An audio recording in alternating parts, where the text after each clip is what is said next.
하나님 말씀은 구약 성경 잠언 28장 1절 말씀입니다. 함께 한 목소리로 읽겠습니다. 악인은 쫓아오는 자가 없어도 도망하나 의인은 사자같이 담대하니라. 아멘. 악인의 삶과 의인의 삶이라는 제목으로 말씀의 은혜를 나누고자 합니다. 본문은 악인의 삶과 의인의 삶이 어떠한 것인지, 쫓아오는 자가 없어도 도망다니는 삶, 그리고 사자같이 담대한 삶, 이렇게 이야기를 하고 있습니다만은, 그래서 먼저 번역을 좀 바로 잡아야 할 필요가 있는 것이 맨 끝에 담대하다라고 번역한 것입니다. 담대하다라고 번역한 이 단어는 바타흐의 번역입니다. 바타흐는 신약이 이제 믿다라는 뜻이에요. 바타흐는. 그래서 이 단어가 이제 여러 가지 의미로 이제 번역이 될 수 있습니다만, 이 바타흐라고 하는 이 단어가 가장 가지고 있는 기본적인 의미가 믿다, 또 의지하다, 또는 의탁하다, 의뢰하다, 뭐 이런 의미를 갖습니다. 이것이 그래서 뭐 충성되다 이렇게도 번역될 수 있는 단어이죠. 하지만 이제 본문에서 우리말 성경에 담대하다라고 이제 번역한 것은 두려움이 없는 이제 어떤 그 결과적인 측면을 이제 강조하기 위해서 이렇게 번역을 한 것입니다만은, 본문에서 나타내고자 하는 것은 악인과 의인의 대조를 통해서 악인의 삶과 의인의 삶을 드러내는데, 사실상 의인과 악인의 차이가 무엇인지를 동시에 나타내고 있습니다. 그런데 우리말 성경 번역에 따르면 그게 잘 나타나지 않죠. 그래서 담대하다라고 번역한 이 말은 의뢰하다. 이제 성경에 주로 이렇게 많이 번역되어 있습니다. 신명기 28장 52절에서도, 특별히 사사기 9장 26절, 뭐 그 외에도 이렇게 이제 그렇게 번역되어 있는 본문들이 많이 있습니다.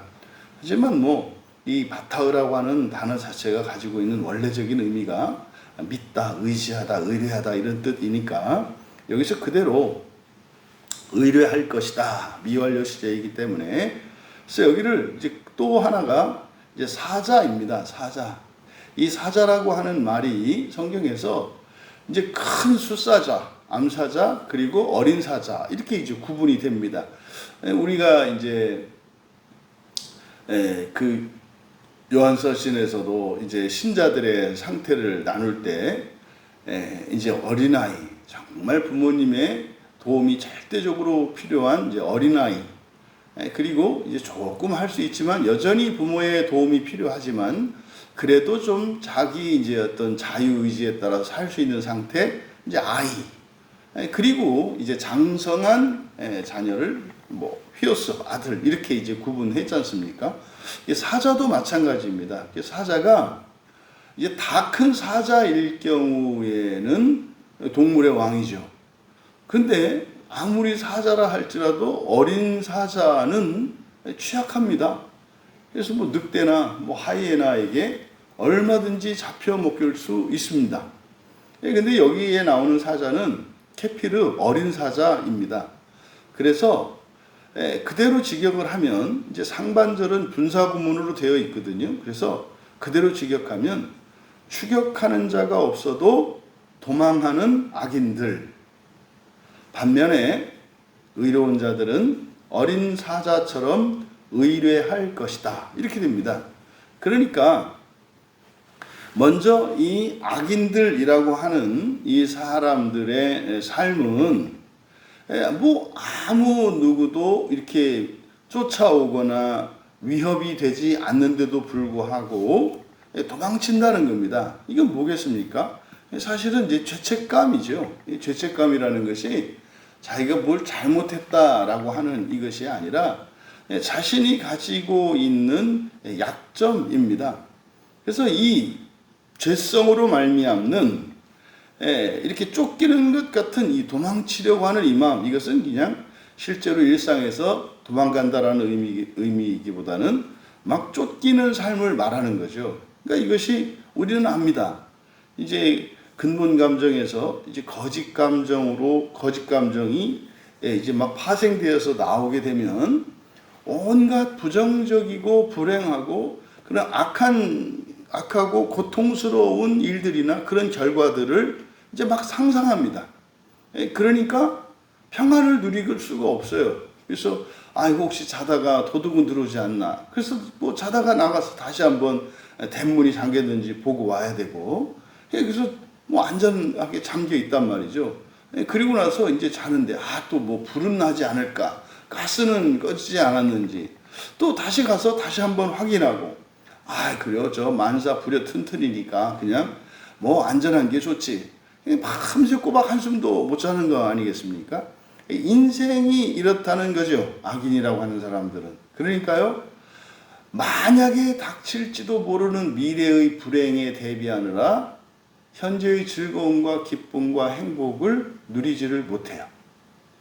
그러니까 누려야 할 기쁨과 감사로 뭐 언제든지 일어날 수 있는 모든 악한 가능성들에 대비하느라 정신없이 살죠. 이게 사실은 우리네 부모님들 세대의 삶이었습니다.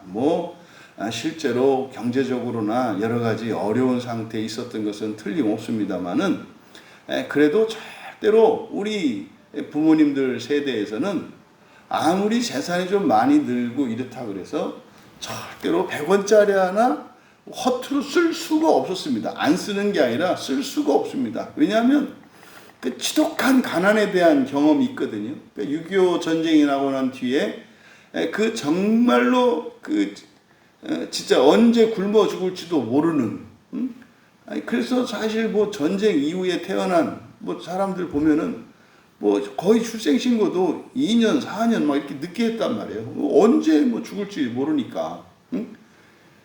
이런 삶을, 이런 이제 큰 가난과의 결핍에 대한 그 두려움이 늘 있기 때문에, 그러니까 아무리 돈이 많아도 과거로부터 이제 과거가 바뀌어서 이제 부유해졌는데도 불구하고 여전히 마음은 가난한 겁니다. 이건 이제 악한 의미죠, 사실은.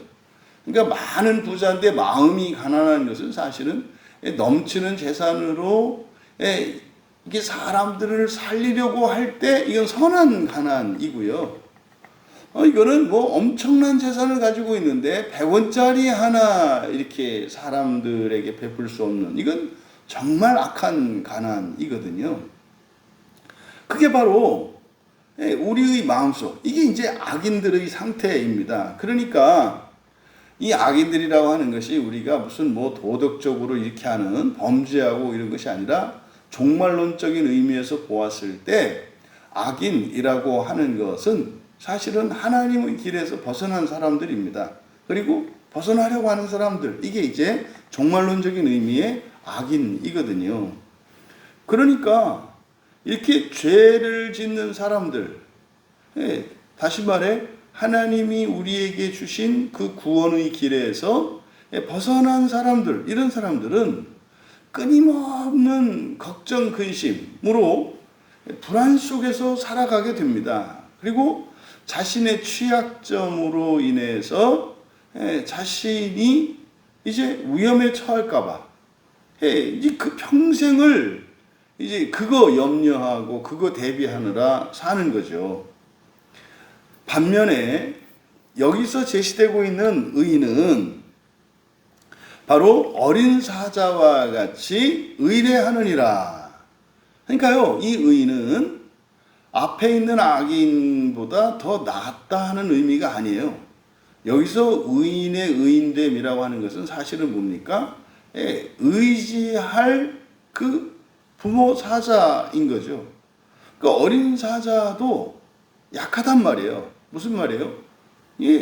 죄인 상태라 이 말이에요. 보호가 절대적으로 필요한 상태다 이 말이에요.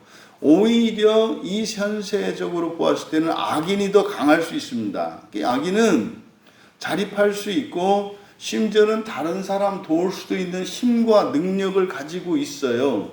그런데 이 악인은 뭡니까? 불안해서 떠나지를 못해요. 그런데 의인을 이제 직유법으로 나타낸 어린 사자. 그럼 이제 이 의인은 어린 사자 같은 거라는 거거든요. 그러니까 어리다는 의미에 있어서는 사실 앞에 있는 악인보다도 훨씬 취약한 상태거든요. 근데 이제 사자다라고 하는 이것은 사실은 사자는 강력한 후원자인 거죠. 그러니까 여기서 지금 본문에서 말씀하고자 하는 것은 의인이라는 것은 사실은 뭐라는 겁니까? 하나님을 절대적으로 믿는 사람들, 이 사람들이 의인이라는 거죠. 그러니까 이게 이제 성경에서 그 유명한 기사였던 다윗과 골리앗 싸움에서 다윗이 골리앗 앞에 서는 것을 의롭다 한다 이 말이에요. 그때 의롭다는 말은 다윗이 골리앗보다 낫다? 아니죠. 그런 의미가 아닙니다. 반면에 그 블레셋 진영과 이스라엘 진영을 보면은 사실은 이스라엘 진영도 똑같은 이스라엘 백성 여호와 하나님을 경외하고 믿는 사람들이었음에도 불구하고 꼼짝을 못했습니다. 근데 뭐 다윗이나 그 사울 왕이나 뭐 다윗의 형들이나 다 똑같은 유대 민족, 다 여호와의 백성들 아닙니까? 그러면 왜 다윗은 의롭고 사울이나 다윗의 형들과 그 군사들은 의롭지 않습니까? 그 의로움의 차이가 뭐예요? 여호와를 의뢰하는 거예요. 여호와를 의뢰하는 게 의로움의 차이다 이 말이에요.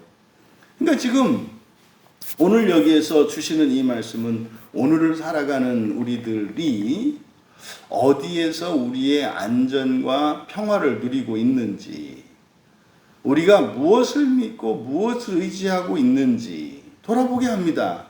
만약에 우리가 정말 예수 그리스도를 전적으로 신뢰하고 그에게 우리의 모든 것을 의뢰하지 않는다면 악하다라고 말하는 거예요. 이거는 이게 단지 법정적으로 이렇게 심판하고자 하는 것이 아니라 참 삶이 고되겠구나. 삶이 참 불안하겠구나. 아무리 많은 재산과 아무리 대단한 능력을 가지고 있어도 내 마음은 늘 채워지지 않고 늘 불안하고 늘 쫓기는 자와 같겠구나. 그러지 마라. 예수 그리스도를 전적으로 신뢰해라. 라고 하는 교훈을 주는 겁니다. 그런데 이 잠언 28장 1절은 이제 가만히 그 의미를 생각하다 보니까 이게 시편 1편에 대한 요약이구나라는 걸 알게 돼요. 시편 1편이 바로 이 악인과 의인에 대한 대조가 나오거든요. 조금 이제 옛 기억을 되돌려서 시편을 좀 보시면 앞에 한번 시편으로 좀 가보실까요? 시편 1편에 보시면 복이 있는 자는, 복이 있는 사람은 이렇게 이제 시작을 합니다. 여기서 이제 사람은 이쉬, 거듭난 사람, 우리들의 용어로는 신자다 이렇게 말씀을 드렸었어요. 그런데 여기 복 있는 사람 할 때 이 사람 앞에 정관사가 붙어 있어요. 그러니까 신자를 그냥 모든 신자를 가리키는 게 아니라 복 있는 신자예요.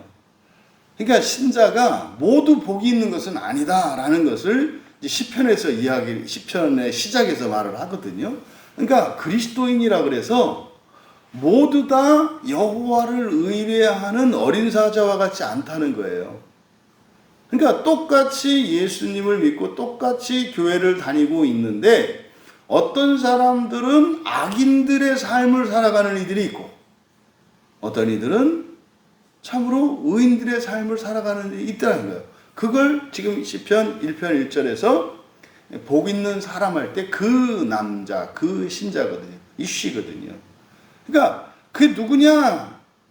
그러니까 그러면 말하자면 신자가 복이 있으려면 아니면 복이 있는 바로 그 신자는 그래서 사실은 이게 이렇게 하며 아니하며 이렇게 해서 뭐뭐 한다 이렇게 이제 우리말 성경으로는 번역돼 있습니다만은 사실은 여기를 이제 원문대로 하면 복이 있는 그 신자는 악인들의 꾀를 따르지 않고 죄인들의 자리에 서지 않고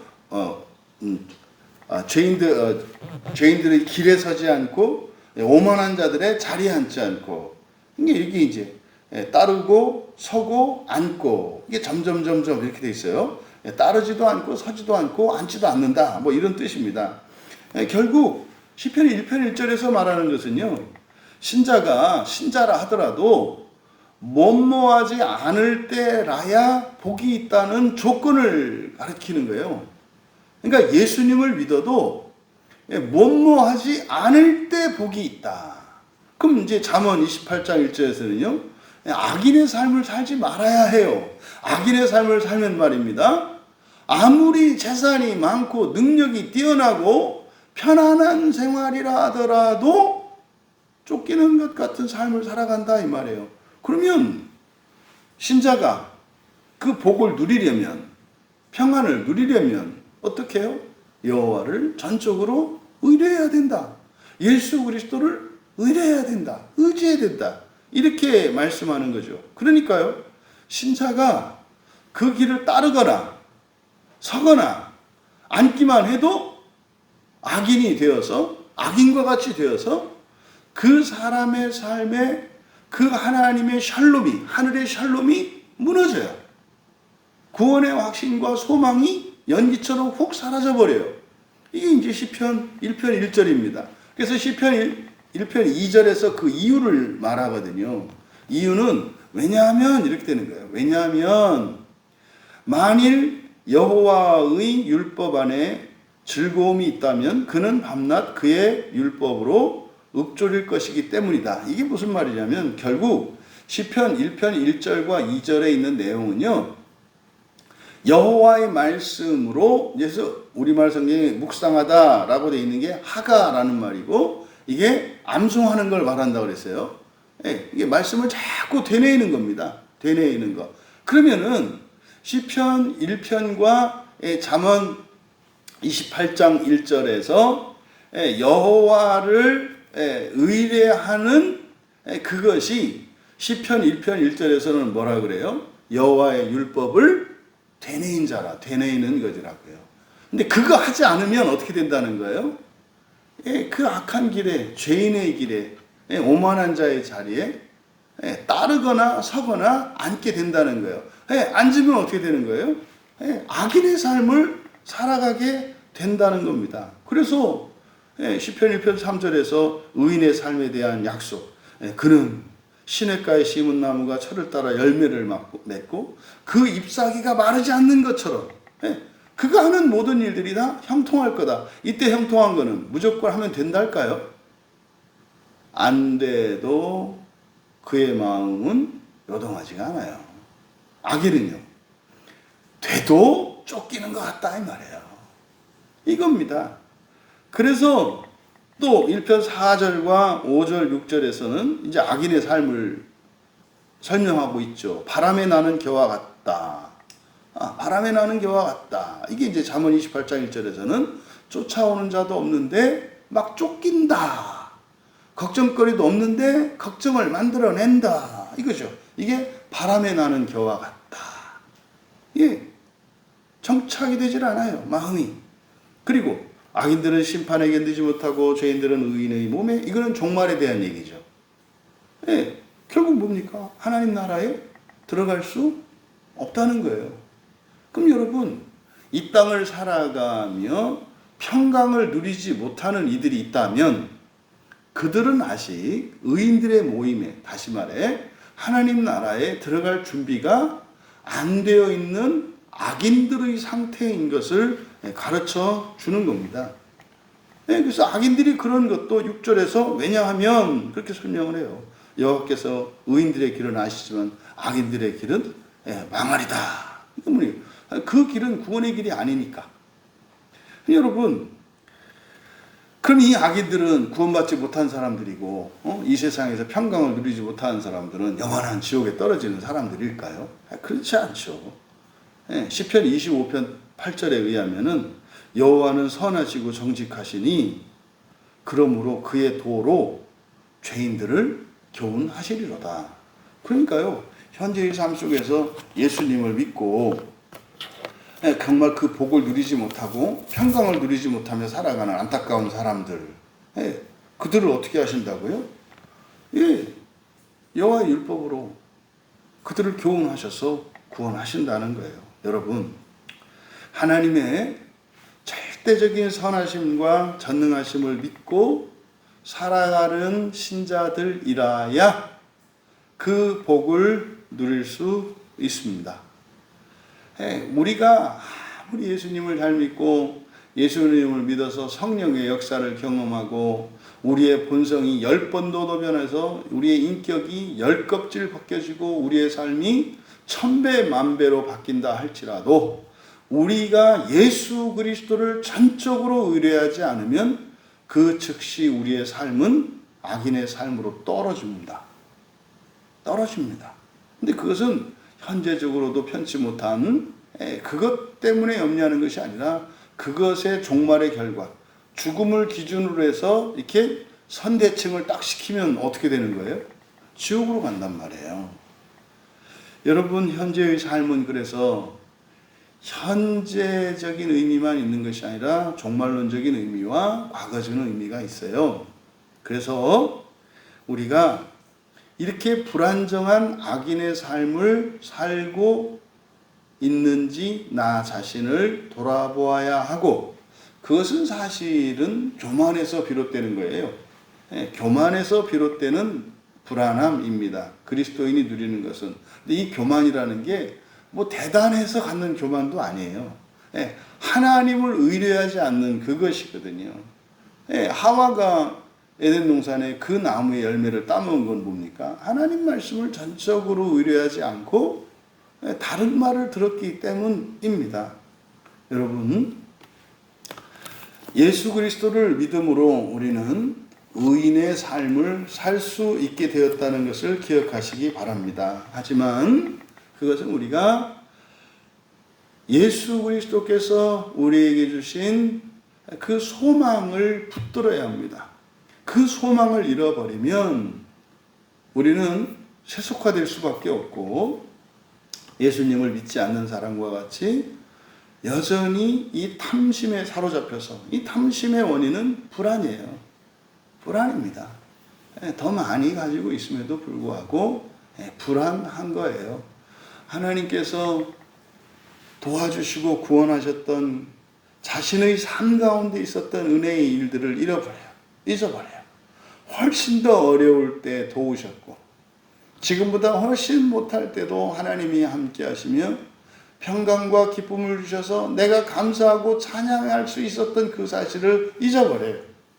그럼 과거 어려웠을 때보다 최소한 10배나 더 좋아진 지금 상황에 감사가 10배 커져야 되는데 감사가 커지는 게 아니라 말도 안 되는 불안 속에서, 불평 속에서 이렇게 살아가요. 사실은 하나님의 은혜가 감사가 되지 않고 교만이 된 경우죠. 여러분, 정말 여러분들이 하나님이 여러분들을 아무리 높이시고 여러분의 삶이 또 여러분의 인격이 정말 이 세상에 가장 위대한 사람, 가장 뛰어난, 가장 완전한 그런 사람이 되었다 할지라도 언제나 여호와 우리 주 예수 그리스도를 전적으로 의뢰하며 그 소망을 향하여 살아가시며 평강을 누리시고 마침내 인생을 마치는 그 날에 주님 계신 그 나라에 입성하시기를 주님의 이름으로 축원합니다. 존귀하신 하나님, 그리스도께서 저희들을 의롭게 하셨지만 참으로 의로운 자들의 복된 삶을 살아가는 것은 저희들의 선택에 있음을 오늘 말씀을 통해 다시 한번 깨닫게 되었습니다. 하나님 사랑하는 우리 지체들 의로운 삶을 살게 하옵소서. 우리에게 우리의 행복과 안전의 이유가 있는 것이 아니라 우리의 주 되시는 예수 그리스도께 우리의 모든 행복과 안전과 평화의 원인이 있음을 전적으로 신뢰하게 하셔서 가난한 중에라도 기뻐하며 감사함으로 하늘에서 부어지는 그 부요함이 또한 세상을 섬기는 귀한 섬김 되게 하여 주시고 고난 가운데에서뿐만 아니라 넘치는 가운데에서도 교만하지 아니하여 넘치고 넘치도록 부어주실 수밖에 없는 하나님의 큰 사랑과 은혜를 입는 사랑하는 지체들 다 되게 하옵소서. 감사하며 예수님의 이름으로 기도하옵나이다.